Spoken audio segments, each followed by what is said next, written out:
안녕하세요. 창조회복교회 장봉희 목사입니다.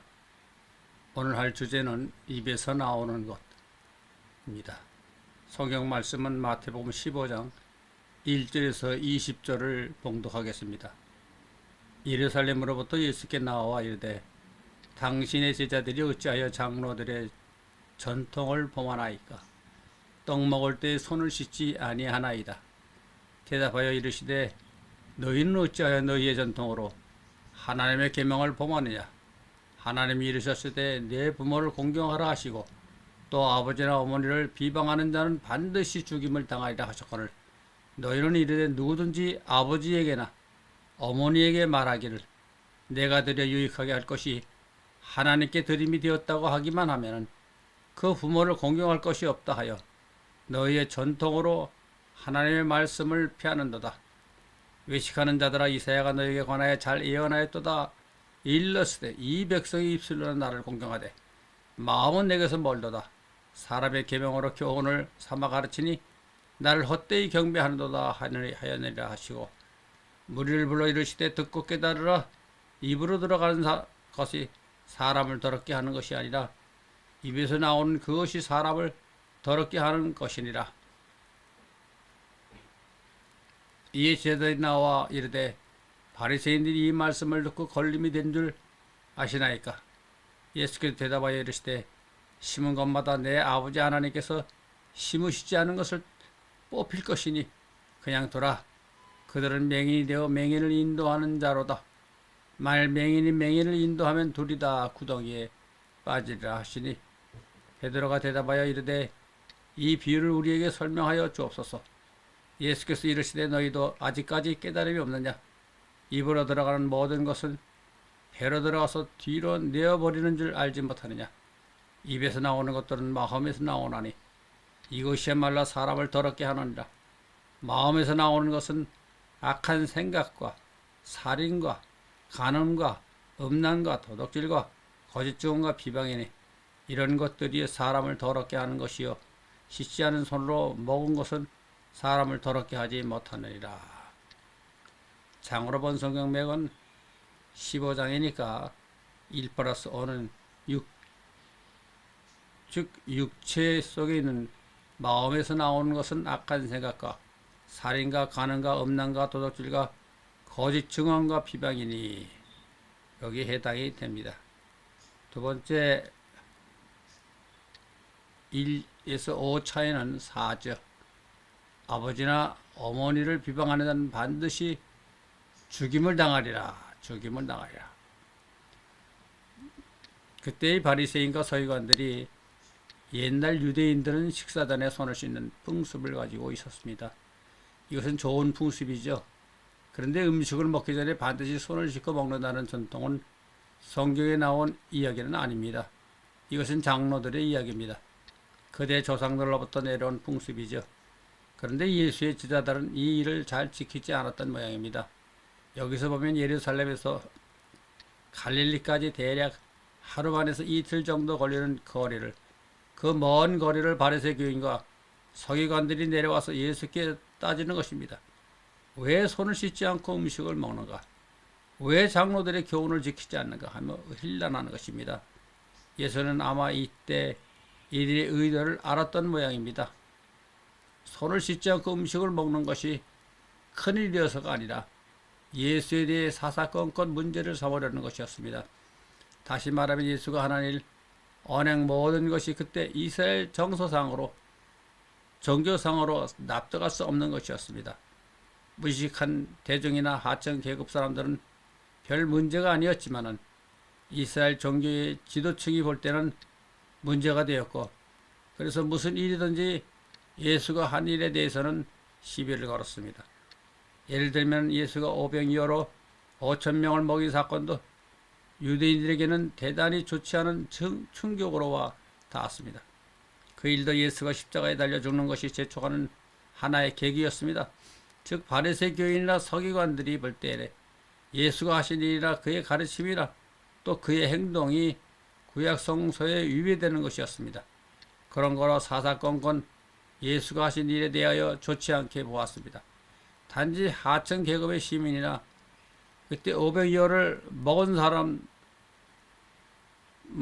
놀라긴 했지만 크게 놀란 것이 아니었습니다. 그저 예수도 여호와 신에 보낸 사람인 모양이다. 그 정도로 생각하고 있었습니다. 왜 이스라엘 사람들이 예수의 기적을 그렇게까지 대단하게 보지 않았는가? 그것은 이스라엘 역사 가운데 그보다 더 큰 기적들이 많이 전해져 내려왔기 때문입니다. 여호와 신의 능력으로 홍해 바다가 기적적으로 갈라져 육지처럼 건넜고 또한 40년 동안이나 광야에서 하늘에서 내려온 떡 만나를 먹었고 그 모든 일이 여호와가 한 일이었기 때문입니다. 그런 거로 예수가 500여로 5,000명을 먹인 것을 그렇게 대단하게 여긴 것이 아닙니다. 대중들은 그래도 훌륭하다, 괜찮다 이렇게 생각했지만 바리새교인 서기관 즉 유대교의 원로들은 대단히 못마땅하게 생각했습니다. 왜냐하면 이 사람이 여호와의 말씀을 그대로 순종한다든지 혹 자기네 단체에 속한 사람으로 그와 같은 능력을 행했다면 대단히 고맙고 대단한 일로 여겨 손전했겠지만은 사사건건 구약 성경을 비난하고 반대로 하면서 이런 일을 행함으로 이 사람은 우리 민족 신의 적이다 생각한 것입니다. 예수가 십자가에 달려 죽은 것은 예수가 기적이 동기가 되었습니다. 예수가 이 세상에 오셔서 그저 가만히 있었더라면 그렇게 십자가에 달리지 않습니다. 예수가 해온 일에 대해서도 이스라엘 윤리나 이스라엘 종교에 좋지 않았지만 간단하게 그를 죽이려는 그런 극단적인 계획은 잘 실천에 옮겨지지도 않았습니다. 그러나 마침내 죽은 나사로를 살리는 일이 벌어졌지요. 이것이 충격이 되어 결정적으로 예수를 그대로 둘 수 없다 해서 죽인 것입니다. 왜 예수를 그대로 둘 수 없는가? 예수를 그대로 두면 우리가 섬기는 여호와 신의 존재가 위협을 받고 그 권위가 땅에 떨어질 수밖에 없다 해서 그들의 신의 위험을 위해 예수를 죽여야 했습니다. 그래서 그들은 예수를 잡아 죽일 계획을 꾸몄고 그러나 예수는 이런 사실을 다 알았습니다. 그리고 그의 행동은 십자가의 길이었습니다. 예수가 십자가의 길을 걸어가지 않았다면 그 누구도 예수를 이 세상에 죽일 사람이 없었죠. 이제 여기서 오늘 손을 씻지 않고 음식을 먹는다는 것도 손을 씻는 것이 나쁜 관습이 이어서가 아니죠. 오히려 이스라엘 원로들의 이야기를 배척하는 것입니다. 또 제일 중요한 안식일을 예수가 지키지 않았습니다. 왜 안 지켰는가? 안식일이란 여호와 신이 천지창조를 한 신임을 증명하는 날인데 예수가 지키지 않았다 하는 것은 여호와 신이 천지창조한 신이 아니다 하고 부정하는 것입니다. 오늘 여기서도 손을 씻고 먹어라 하는 이스라엘 원로들의 관습을 우정 지키지 않은 것은 그 원로들은 이스라엘 종교 지도자들입니다. 그래서 그 사람들의 말을 지키지 않았습니다. 예수는 그들의 관습이 나빠서가 아니라 그 관습이 그 종교와 관련지어 내려왔기 때문에 일부러 무시했습니다. 그러면서 예수께서 하신 말씀이 너희는 장로들로부터 내려온 관습을 지키면서 왜 성경은 지키지 않는가? 무시하는가 하면서 그 예를 들 것입니다. 너희 신이 규정하면 그 신의 말은 왜 안 지키는가? 그것이 무엇이가? 그 당시 이스라엘 장로들로부터 내려온 관습이 이런 것이 있었습니다. 자기의 부모에게 대접할 물건도 이것을 성전에다 바쳤습니다. 즉 고르반이라고 하면은 부모에게 가져다 주지 않아도 됩니다. 말하자면 이 물건은 꼭 부모에게 대접해야 할 귀중한 것인데 그것을 여호와께 바쳤다고 말하면 부모에게 안 바쳐도 된다 하고 있었습니다.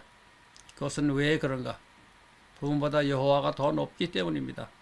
그런데 출애굽기 20장에 보면은 여호와의 명령이 내 부모를 공경하라 했습니다. 그러므로 장로들이 유전을 지키면서 성경에 나온 율법은 왜 안 지키는가? 예수께서 질문한 것입니다. 그러면서 오늘 본문에서 예수가 3대 원칙을 말했습니다. 3가지 원칙을 말했습니다. 첫째는 하늘에 계신 아버지께서 심지 않은 것은 다 뽑힐 것이다. 쓸모없는 나무는 다 찍어내 버리느니라. 이것은 씨에 대한 원칙입니다. 둘째는 음식에 대한 원칙, 즉 먹는 입에 대한 말입니다. 셋째는 입에서 나온 말에 대한 원칙입니다. 이 내용을 오늘날까지 교회에서 잘 모르고 있습니다. 예수께서 하늘에 계신 아버지가 심지 않은 나무는 다 뽑힌다. 그 말은 뽑혀 죽는다는 말이고 죽는다는 말은 없어진다는 것입니다. 예수가 길을 가다가 길가에 열매 맺지 못한 나무를 보고 책망했을 적에 그 자리에서 죽기 시작했습니다. 그것은 나무의 잎은 무성했지만 당연히 있어야 할 열매가 없었기 때문입니다. 열매를 맺는 것이 나무의 의무인데 그 나무에 열매가 없습니다. 그런 거로 있어야 할 열매가 없는 것, 이 세상에서 필요 없느니라. 다시 말하면 하나님이 나무를 심는 것은 열매를 얻기 위해서입니다. 그런데 열매가 없다면 그 나무는 당연히 필요 없습니다. 필요 없는 것은 없애버린다. 그리고 여기서 열매는 씨를 말합니다. 열매 가운데 씨가 있습니다. 이 세상에서 열매라 하면 무슨 돈을 벌었다든지 사업에 성공했다든지 높은 지위를 얻었다든지 교회 사업을 잘 했다든지 그와 같은 소리를 하지만 여기서 열매는 그런 것이 아닙니다. 열매는 무엇인가 말하는가? 어디까지나 하나님께서 내려주는 열매입니다. 하나님께서 내려주는 열매는 거기에 씨가 들어 있습니다. 이 씨가 없는 자들은 저 세계로 옮겨가지 못합니다. 그것은 이 씨가 하늘의 자녀, 하늘의 후손의 자격을 갖고 있습니다. 하나님께서 이 세상에 인간을 줄 때는 무슨 까닭이 있다, 이유가 있어서 두었습니다. 그것은 씨를 기르기 위해서는 이 씨는 천국의 자손들이기 때문에 필요합니다. 그런 거로 인간으로서 의미가 있으려면 하늘의 자손으로서 씨를 포용하고 내게서 이것을 성장하게 되어야만 합니다. 그렇지 않으면 아무런 의미가 없고 일종의 생물에 불과합니다. 즉 하나님께서 요구한 열매를 맺지 못하면 이 세상의 자연적 생물학적 동물에 불과합니다. 이런 생물은 시간이 오면 때가 오면은 없어집니다. 여러분 오늘날 우리가 저 우주 먼 곳을 아직 잘 모릅니다. 그러나 우리가 살고 있는 이 태양계는 어느 정도 알고 있죠. 이 태양계는 금으로도 12억 년 이상 유지될 것으로 예측이 됩니다. 그러나 이 태양계가 몇십억 년 유지된다고 하나 이 지구상의 생물은 어떤가? 특히 인간의 존속은 태양계의 수명과 같을까? 이 질문의 답은 인간의 운명은 그보다 훨씬 짧은 것이다 내다보고 있습니다. 다시 말하면 이 지구가 없어지기 전에 인간은 멸망합니다. 오늘 여기서 예수께서 말한 대로 그냥 내버려 두어라. 시간이 오면 없어진다. 따라서 이 땅의 생물이 없어지기 전에 열매를 맺는 씨가 있는 인간은 다른 장소 영원한 세계로 옮겨져야 되느니라. 왜 그런가? 이 지구덩이는 한계가 있기 때문입니다. 그 한계가 지나면 스스로 없어집니다. 오늘 예수가 그 원리를 우리에게 가르쳤습니다. 다음에는 먹는 문제입니다. 창조주가 생물을 낼 적에는 아무리 미련한 생물도 자기 먹을 것을 찾아 먹을 수 있게 되어 있습니다. 인간도 마찬가지입니다. 사람도 자연스럽게 무엇을 먹고 살아야 되는가, 무엇이 양식이 되는가 다 스스로 알게 되어 있습니다. 예수께서 우리에게 말하기를 내일 일을 걱정하지 말아라 했는데, 걱정하지 말라는 것은 모든 일에 대해 걱정하지 말라는 말이 아니죠. 이 세상에서 먹고 사는 일에 대해서는 걱정하지 말아라. 그것은 다 원칙적으로 창조주가 마련해 주었으니라 그런 뜻입니다. 내일 일을 걱정해야 되고 생각되는 것은 다른 큰 일이 있습니다. 무엇인가? 내 속의 씨가 자라는 문제입니다. 어떻게 하면 내 속의 씨가 30%, 60% 혹은 100% 자라게 하는가 하는 문제입니다. 그런 거로 만사를 내일을 걱정하지 말라는 말이 아니죠. 먹고 사는 일, 이것은 땅속의 지렁이도 하루밖에 꽃을 피우지 못하는 들펄도 다 창조주가 먹고 살 수 있도록 마련해 주었습니다. 그것은 인간도 마찬가지입니다. 그러면서 예수께서 하신 말씀이 입으로 들어가는 것, 즉 음식은 사람을 해하지 않느니라 했습니다. 서로 불필요한 것이 있다 하더라도 그것은 노폐물로 나가게 되어 있습니다. 이것이 생물학상 중요한 원칙이죠. 다시 말하면 하나님께서 마련해준 음식을 먹는 방법을 따르면 그것이 과하면 과한 대로, 부족하면 부족한 대로 이용되고 나머지는 배설되게 되어 있습니다.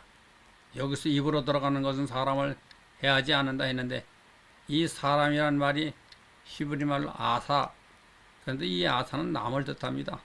다시 말하면 사람이 음식을 먹으면 자기 자신에게 좀 좋을 수도 있고 또 좀 좋지 않을 경우도 있겠지만 그것은 다 배설될 것이고 남에게는 해를 주지 않는다.